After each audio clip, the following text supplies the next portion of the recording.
I'd like to call the meeting of House Appropriations Subcommittee on Judiciary to order. Clerk, please take the attendance. Chair Wilson. Present. Representatives Weiss. Here. Brixey. Here. Menser. Here. Morgan. Here. Leitner. Here. Cavett. Here. Schutte. Here. Mr. Chair, you have a quorum present. Thank you, Clerk. Representative Menser moves to approve the minutes from the subcommittee meeting held on April 10th, 2024. Hearing no objection, the minutes are adopted. Today, we're going to go do an overview of our judiciary budget bill. And I know we had a nice long approps meeting this morning, so I'm going to move very fast and get you guys out of here before session. I want to thank everyone who participated in this budget process and provide their input and expertise. Now I'd like to make a few highlights of the budget recommendation. The budget includes most of the staffing-related requests from the executive recommendation, including $3.3 million for SATO workload standards, for additional personnel to implement new workload standards recommended by the National Center for State Courts, and $1.1 million for staff raises, which was for SATO's salary increases negotiated in the new collective bargaining agreement. $157,000 for the Max Youth Defense Manager, $170,000 for staffing to support both the Justice for All Commission and Commission on Wellbeing in the Law, $170,000 for the Scale Behavioral Health Administrator within the courts, $110,000 for a legal assistant for the Supreme Court General Counsel and Administrative Counsel offices, $50,000 for increased costs of security staff, and $306,000 for the new judgeships in Macomb and Kent counties by way of legislation we passed last year.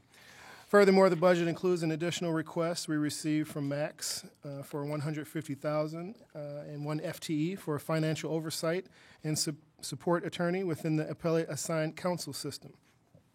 The judges' retirement match and salary increases, as you can see in the budget, have been set with $100 placeholders. These two items require passage of legislation or a concurrent resolution, respectively. If those items pass the House, I would be happy to amend to provide full funding, but in the meantime, there are placeholders so we could fund other projects to the best of our ability. Following the impactful testimony we received a couple weeks ago from Judges Menike, Reeds, and McGinnis, this budget does include $2 million to expand the Operation Drive problem-solving courts throughout the state to assist more individuals in obtaining or regaining their driving privileges.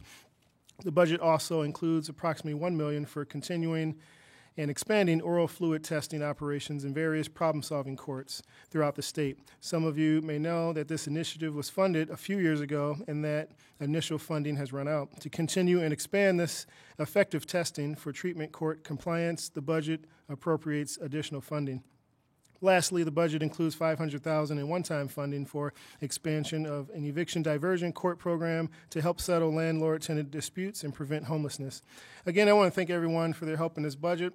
While I wish we could fund every single request that came in, I did my best to focus on programs and initiatives that will have the most impact on the judiciary and have the most benefit for individuals in our communities with their interactions with the judicial system.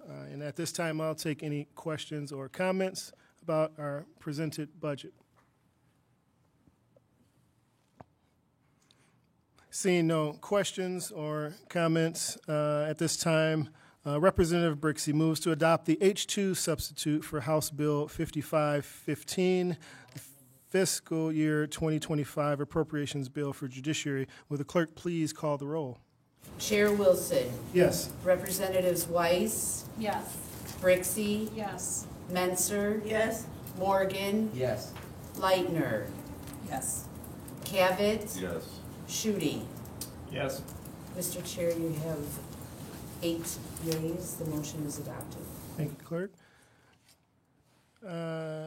Representative Weiss moves to report the H2 substitute for House Bill 5515 out of the House Subcommittee and refer it to the House Standing Committee on Appropriations with recommendation that it pass. Will the clerk please call the roll? On the motion to refer the bill to the Committee on Appropriations, Chair Wilson. Yes. Representative Weiss. Yes. Representative Brixey. Yes. Representative Menser. Yes. Representative Morgan? Yes. Representative Leitner? Pass. Representative Cavett? Pass. Representative Shute? Pass. On the motion to record the bill, Mr. Chair, you have 5 yeas, 3 passes. The motion is adopted. Thank you, Clerk, and thank you, members of the committee. I hope you have a little time before session starts. At this time, we will adjourn the Subcommittee on Judiciary Appropriations.